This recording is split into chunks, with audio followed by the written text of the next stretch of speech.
Petrol ডিজেলের দাম 10 দিনের মধ্যে 4 বার দাম বেড়েছে।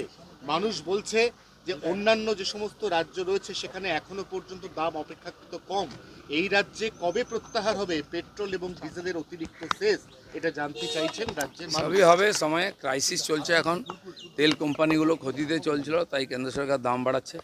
সারা বিশ্বের দিকে একটু তাকালে বুঝতে পারবেন কী পরিস্থিতি হচ্ছে। পেট্রোলই পাওয়া যায় না, রাত জেগে জেগে লোকে নেয়। এখন অ্যাভেলেবেল আছে, কিন্তু অয়েল কোম্পানিগুলো বহুদিন ধরে ক্ষতি স্বীকার করে চালাচ্ছিল, তাই তাদেরকে একটুখানি তো সুযোগ দিতে হবে, নাহলে কোম্পানি বন্ধ হয়ে যাবে।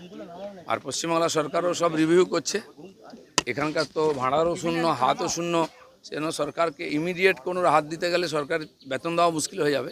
মাননীয় মুখ্যমন্ত্রী দিল্লি গেছেন, কথা বলছেন। এখানে ক্যাবিনেট মিটিং হচ্ছে, সেক্রেটারি মিটিং আছে আজকে। তো এই ব্যাপার নিয়ে আলোচনা হচ্ছে। যথাসময়ে আমরা একটা ডিসিশন নেব। সরকারের এখনও মন্ত্রিমণ্ডলের বিস্তার হয়নি। এই কাজগুলো হলেই হবে, যেগুলো ইমিডিয়েট করার দরকার ছিল সেই ডিসিশনগুলো আমরা নিয়েছি।